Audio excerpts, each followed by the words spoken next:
The Story of Civilization, Part 2, The Life of Greece, being a history of Greek civilization from the beginnings and of civilization in the Near East from the death of Alexander to the Roman conquest, with an introduction on the prehistoric culture of Crete by Durant. Chapter 10, The Struggle for Freedom. Section 2, Aristides and Themistocles. The strange mixture of nobility and cruelty, idealism and cynicism in Greek character and history was illustrated by the subsequent careers of Miltiades and Aristides, inflated by the praise of all Greece. Miltiades asked the Athenians to equip a fleet of 70 ships to be under his unchecked command. When the ships were ready, Miltiades led them to Paros and demanded of its citizens 100 talents, which is like $600,000 1939 on pain of wholesale death. The Athenians recalled him and fined him 50 talents, but Miltiades died soon after, and the fine was paid by his son Cimon, the future rival of Pericles. I've shared a whole book about him.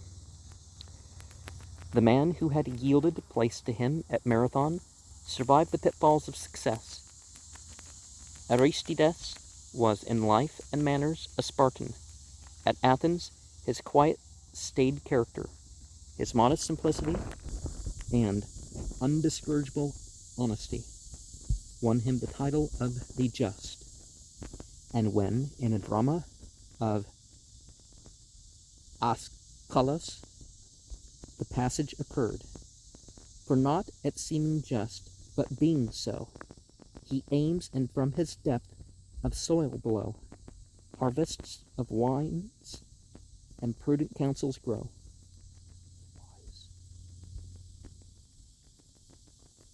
All the audience turned to look at Aristides as a living embodiment of the poet's lines.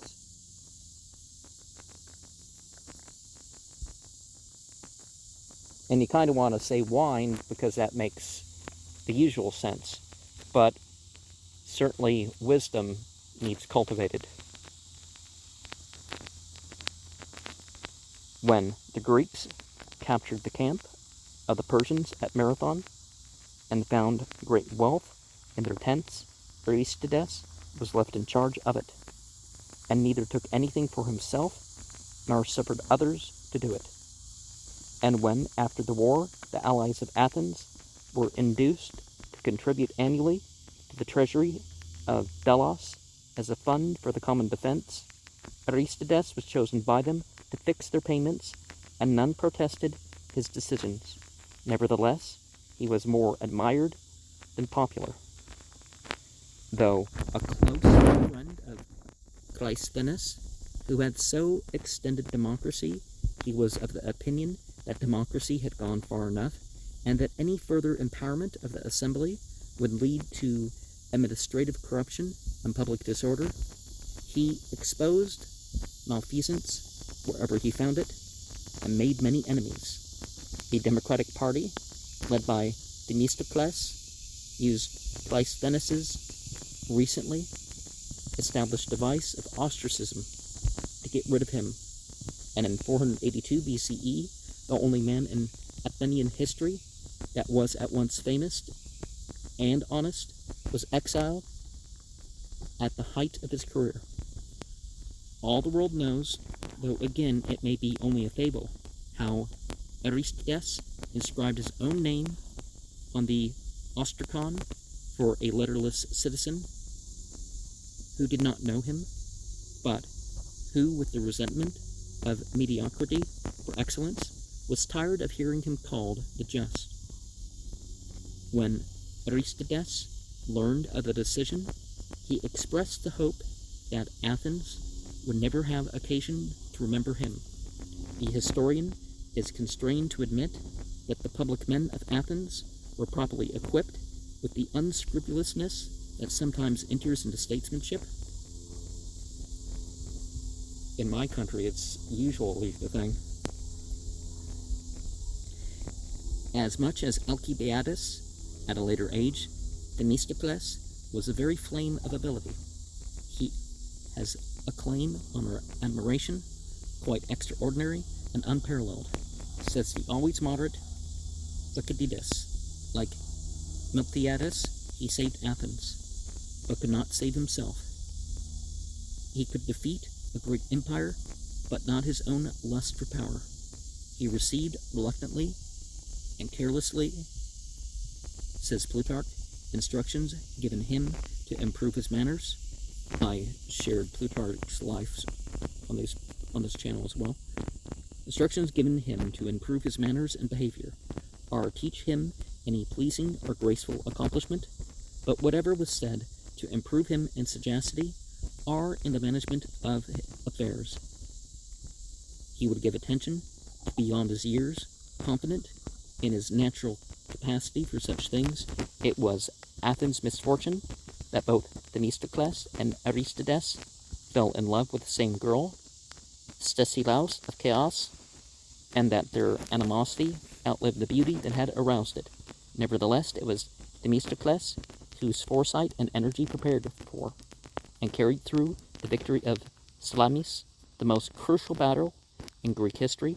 As far back as 493, he had planned and begun a new harbor for Athens at the Piraeus.